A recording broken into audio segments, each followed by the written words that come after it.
नमस्कार। वर्ष में 2 बार होली के समय और दिवाली के समय नवदुर्गा का पर्व आता है और हमारे देश में बहुत सारे लोग 9 दिन व्रत रहते हैं और दुर्गा जी के 9 रूपों की पूजा करते हैं। लेकिन बहुत कम लोग पूजा करते हैं, व्रत रहते हैं। लेकिन वो जो नवदुर्गा हैं, नवदुर्गा जो माता हैं, शेर की सवारी है उनकी, वो दुर्गा माता शेर की सवारी क्यों करती हैं? उनके 9 रूप क्यों हैं? उन 9 रूपों का मतलब क्या है? इस बात से अनभिज्ञ रहते हैं और एक दुर्गा जी की मूर्ति बना करके आसन में बिठा करके केवल शाम को 20-25 मिनट 2-4 भजन गाना, हाथ जोड़ना, प्रसाद लेना, कहानी खत्म। मित्रों, ये जो मैंने कई बार आपको बोला, ये जो मेरी देवियां हैं, ये जो मेरे देवता हैं, इनके वास्तविक स्वरूप का, इनकी वास्तविक हकीकत का अगर मैं अध्ययन नहीं करूंगा तो फिर दुर्गा मेरा कल्याण नहीं कर पाएंगी। दुर्गा मात्र शक्ति है और पुरुष वर्ग जो दुर्गा की 9 दिन पूजा करता है, 9 दिन दुर्गा के नाम पर व्रत रहता है, वो 10वें दिन क्या करता है? हमने तो अपनी आंखों से देखा है। नवदुर्गा बीत जाए जल्दी से जल्दी और नवदुर्गा की, दुर्गा माता की मूर्ति का विसर्जन हो जाए जल्दी से जल्दी, फिर अगले दिन आनंद के साथ जीवन जीना है। और कौन सा आनंद? पार्टी होनी है। ऐसा कैसे चलेगा? आज मैं आपके सामने जो नवदुर्गा है, जो नवदुर्गा के जो 9 रूप हैं, उनकी चर्चा करूंगा। मैं एक चीज हर व्यक्ति से यही कहता हूं कि जो चीजें हमको अपनी आंखों से दिखती हैं, पहले उन्हें ठीक से देख लेने का प्रयास करें। और जो चीजें मैंने आंखों से नहीं देखी, कल्पना के आधार पर, मैं ये नहीं कहता हूं कि कल्पना के आधार पर कुछ मत करिए, खूब करिए, लेकिन पहले हकीकत को समझ लीजिए। हमको नदी गंगा माता दिखती है,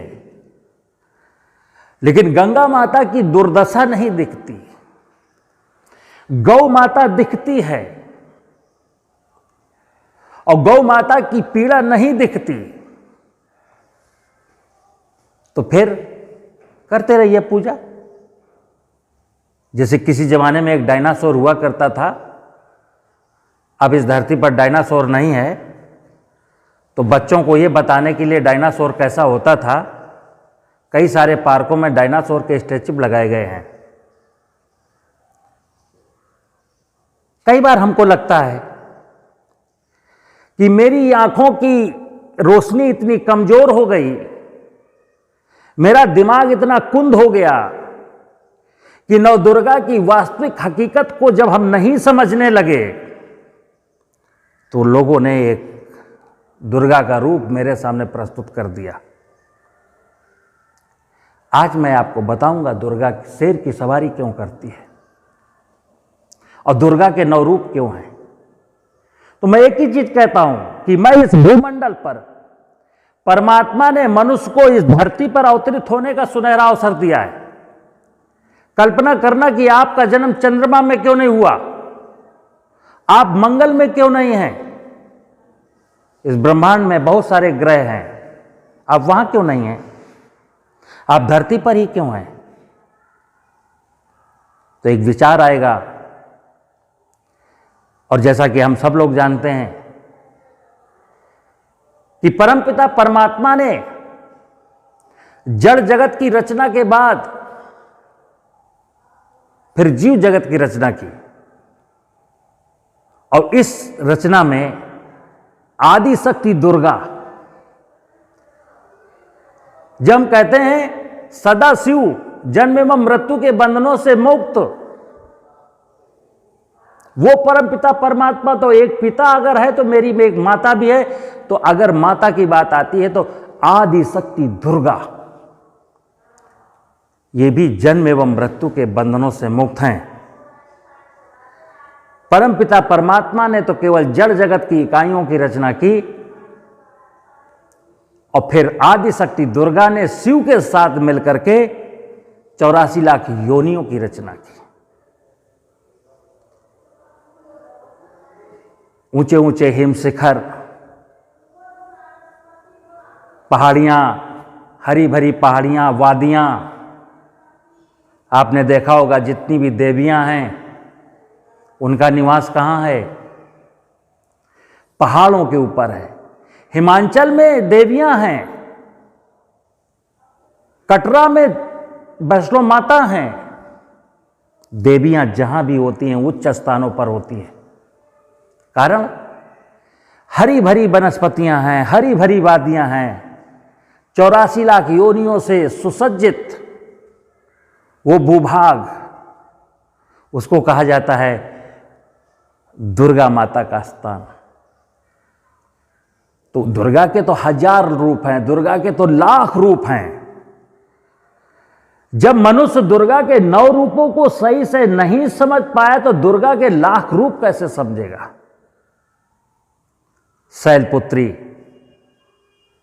आप उठाइए इतिहास, प्राचीन ग्रंथ उठाइए, अध्ययन करिए। शैलपुत्री किसको कहते हैं? हरण औषधि है, कई प्रकार के रोगों में काम आने वाली ऐसी अचूक औषधि है, उसको शैलपुत्री कहते हैं।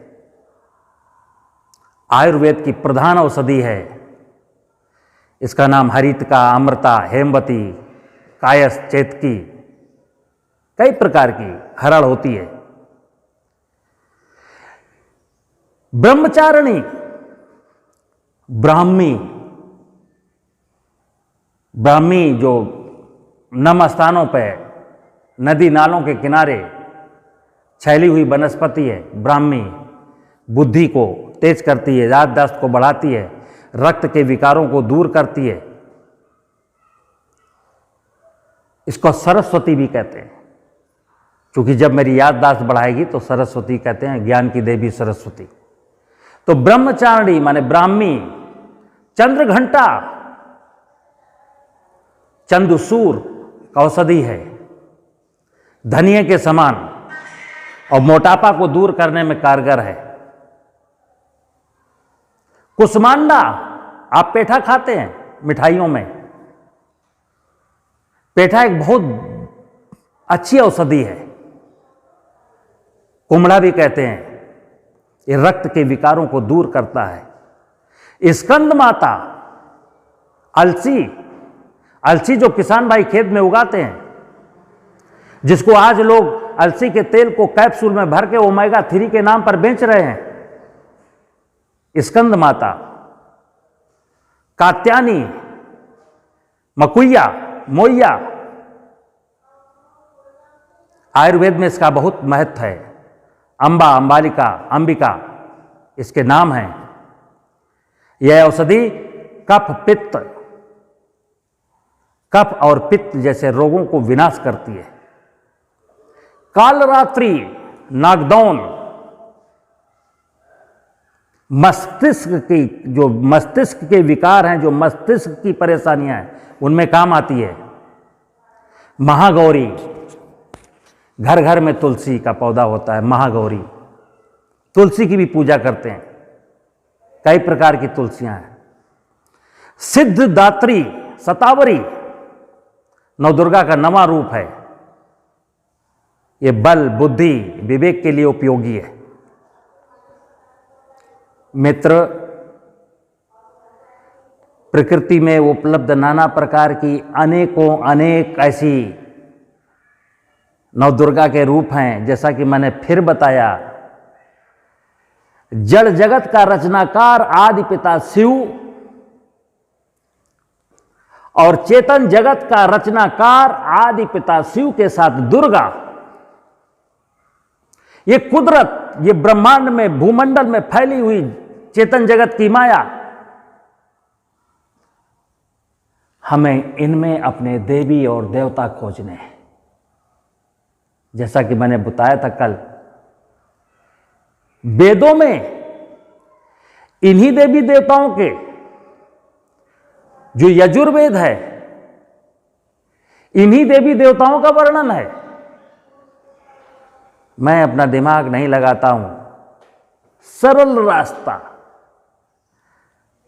2000 4000 की मूर्ति लाओ, नवदुर्गा के 2 दिन पहले, 1 दिन पहले नवदुर्गा के दिन स्थापना करो, पंडाल लगाओ, माइक बजाओ, 10 मिनट अच्छा गाना गाओ, फिर 2 घंटा डांस करो उल्टे सीधे सॉन्ग पर, और 9वें दिन उनको पानी में समर्पित कर दो, विसर्जित कर दो। नारी शक्ति, जो मेरे मातृ शक्ति है, ये सारी की सारी मातृ शक्ति दुर्गा की तो अवतार है। जीव जगत की जितनी भी माया है, उस सब में मां दुर्गा विराजमान है। अब शेर की सवारी क्यों है? प्रकृति और परमात्मा और दुर्गा और सदाशिव जानते थे कि मनुष्य को हम कितना भी परिष्कृत क्यों ना बना दें, ये कुछ सालों के बाद फिर इसका दिमाग खराब हो जाता है। ये किसी जमाने में जब मानव सभ्यता का विकास नहीं हुआ, तो किसी जमाने में संपूर्ण भूमंडल हरा भरा था। आदिवासी मनुष्य एक आदिवासी के रूप में रहता था, नंग धड़ंग, पानी पीने के लिए गिलास नहीं था, ये पानी जलाशय में मुंह लगा के पीता था। लेकिन जब मानव सभ्यता का विकास हुआ तो उसको मालूम था जब सभ्यता विकसित होगी तो अपने हिसाब से जीवन जीने लगेगा, और अपने हिसाब से जब जीवन जीने लगेगा तो क्या करेगा? इस प्रकृति की व्यवस्था को सत्यानाश करेगा। तब भी मुझे मालूम है कि ये मनुष्य इस प्रकृति की संपूर्ण व्यवस्था का विनाश कर देगा, इसलिए पहाड़ों में दुर्गा जी रहेंगी। पहाड़ों में जो है, जो जैव विविधता है, बायोडाइवर्सिटी है, जो वनस्पतियों का स्वरूप है, वो जिंदा रहेगा, और वहाँ पर शेर रहता होगा। आपने मालूम है ना कि बेशक आज मैंने कई वनों से शेरों को नष्ट कर दिया हो, लेकिन फिर भी एक परमात्मा की व्यवस्था है कि ऊंचे ऊंचे पहाड़ों में जो बड़े बड़े फॉरेस्ट एरिया, वहाँ शेर रहता है। और दुर्गा शेर की सवारी करती हैं। क्यों करती हैं? दुर्गा शेर की सवारी इसलिए करती हैं कि हे मूर्ख, ये मूर्ख इंसान अगर शेर नहीं होगा तो यहाँ की व्यवस्था को भी तहस नहस कर देगा। इसलिए वहाँ शेर रहता है। लोग जाने से डरें, और जाएं भी तो बचते बचाते जाएं, और अपनी काम भर की औषधि लेके आएं। मनुष्य बीमार तो होगा, हड्डियों का दर्द होगा, माइग्रेन होगा, बात की, पित्त की, कफ की बीमारियां होंगी, क्योंकि उसकी जीवन शैली ऐसी है। और वैसे तो परमात्मा ने आशीर्वाद दिया है कि अगर आप मेरी व्यवस्था के साथ मिल करके जियोगे तो मैं आपके शरीर में कोई बीमारियां होने ही नहीं दूंगा। लेकिन चूंकि उसको मालूम है कि हमारी व्यवस्था के साथ मिल करके नहीं जिएगा, लेकिन फिर भी उसको मोहब्बत है आपसे, तो कहीं कहीं वनस्पतियां जिंदा रखने की व्यवस्था के लिए उसने शेर पैदा कर दिए कि वहां शेर रहेगा। ये पूरा का पूरा इकोसिस्टम इतना स्ट्रांग है, इतना सुपर कंप्यूटर से बना हुआ है कि मेरी कल्पना के परे है। तो आज का जो विषय था कि नवदुर्गा को, मैं ये नहीं कहता हूं कि नवदुर्गा के उस काल्पनिक चित्र की पूजा मत करिए। वो काल्पनिक चित्र की पूजा के साथ साथ उसकी वास्तविकता का अध्ययन करना, 9 दिन बैठ करके यही अध्ययन करना कि ये चित्र तो मेरा काल्पनिक है, जैसा कि मैंने वेदों में, उपनिषदों में, पुराणों में पढ़ा है कि आदि शक्ति दुर्गा भी जन्म एवं मृत्यु के बंधनों से मुक्त हैं। उनके रूप, जैसे परमात्मा का रूप देखना हो तो धरती के रूप में, पानी के रूप में, आकाश के रूप में, सूरज के रूप में देखिए ना, ये परमात्मा का रूप है। वो वाला परमात्मा सदाशिव जो जन्म एवं मृत्यु के बंधनों से मुक्त है, वो आपको कभी दिखेगा ही नहीं।